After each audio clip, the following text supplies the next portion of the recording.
महादेव की कहानी। इस कहानी में हम आपको बताएंगे शिव जी की भक्ति और महाशिवरात्रि के व्रत की शक्ति के बारे में।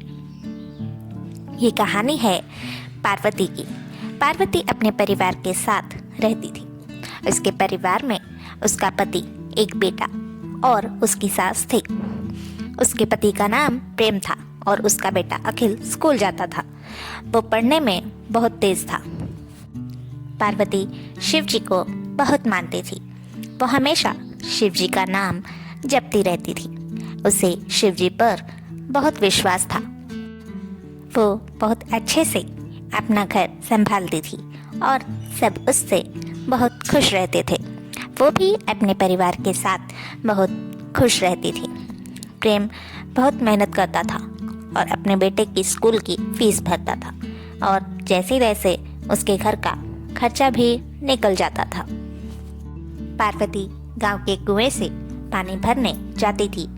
एक दिन जब वो पानी भरने गई तब बाकी औरतें उसे देखकर हंसने लगी और तरह तरह की बातें करने लगी। क्यों पार्वती, तुम तो इतनी भक्ति शक्ति का जाप करती हो और कहती हो शिव जी सब ठीक करेंगे, लेकिन तुम्हारे घर में तो वही गरीबी है आज भी।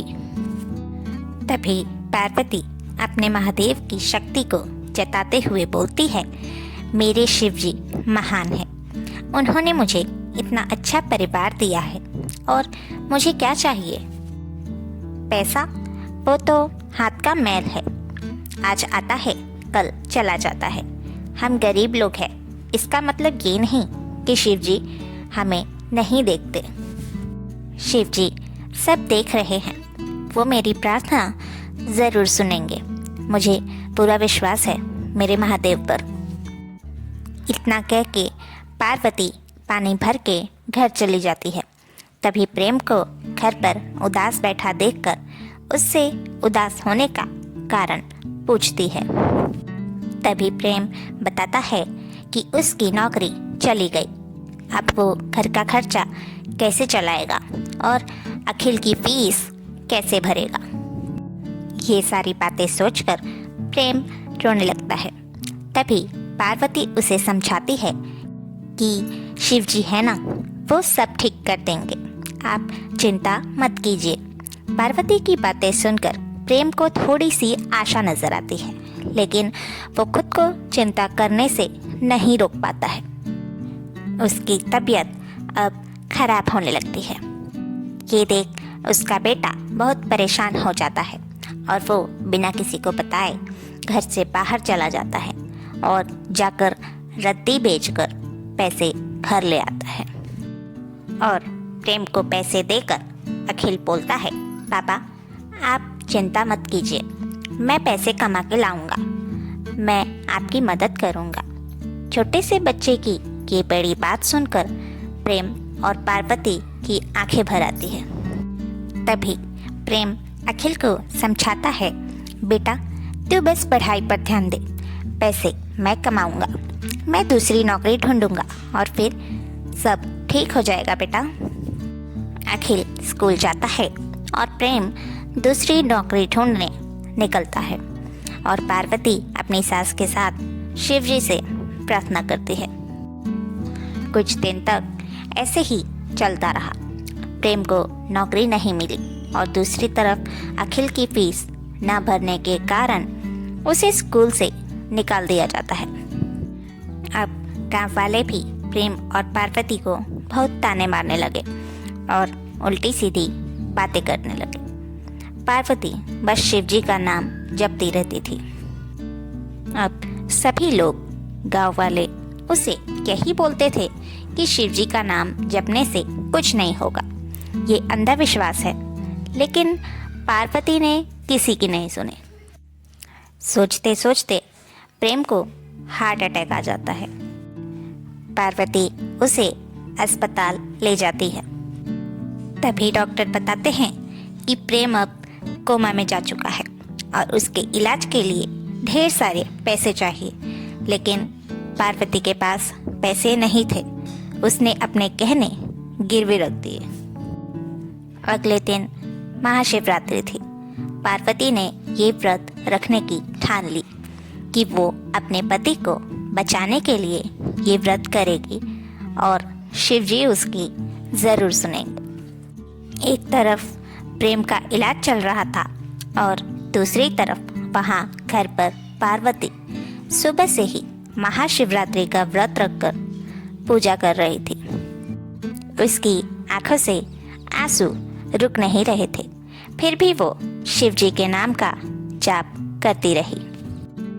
जिसे देखो वो यही बोलता रहा कि प्रेम को इलाज की ज़रूरत है, इन सब अंधविश्वास की नहीं। लेकिन पार्वती अपनी भक्ति पर अड़ी रही। अब शाम हो गई। डॉक्टर ने कहा कि हमने अपनी तरफ से पूरी कोशिश की, लेकिन अब इनका बचना भगवान के हाथ में है। अब पार्वती बहुत गुस्से में शिव जी के मंदिर जाती है और उनसे लड़ने लगती है। हे महादेव, आप तो देवों के देव हैं ना, तो मेरी मुश्किल हल क्यों नहीं करते आप? मैंने हमेशा हर मुश्किल में आपका ही नाम लिया, आप पर ही विश्वास किया, और आज मेरे सुहाग की ये दशा क्यों है महादेव? आज अगर मेरे पति को कुछ भी हुआ तो मैं भोलेनाथ आपकी पूजा आराधना कभी नहीं करूँगी और ना ही आपको मानूंगी। आज आपकी परीक्षा है शिव जी, एक भक्त के द्वारा। इतना कहकर पार्वती रोने लगती है। तभी उसका बेटा अस्पताल से आकर उसे बताता है, मम्मी, पापा को होश आ गया है और वो बिल्कुल ठीक है। मम्मी, वो आपको बुला रहे हैं, आप जल्दी चलिए मम्मी।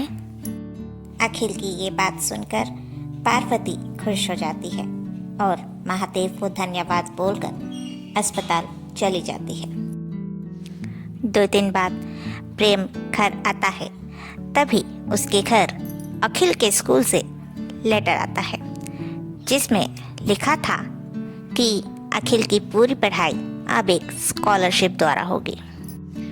दरअसल अखिल ने स्कूल में एक फॉर्म भरा था, उसमें उसका जवाब सही था, इसीलिए उसे स्कॉलरशिप दी जा रही है। लेटर देखकर सभी बहुत खुश होते हैं और अगले दिन प्रेम की नौकरी का इंटरव्यू भी पास हो जाता है और उसकी नौकरी पहले से दुगने पगार पर लग जाती है। अगले दिन पार्वती अपने पूरे परिवार के साथ शिव जी के मंदिर जाती है और उन्हें धन्यवाद देती है। अब उनके घर की स्थिति काफ़ी अच्छी हो जाती है और अखिल की पढ़ाई भी बहुत अच्छे से होती है। अब जब भी पार्वती पानी भरने जाती थी, सभी गांव वाले सिर झुका लेते थे।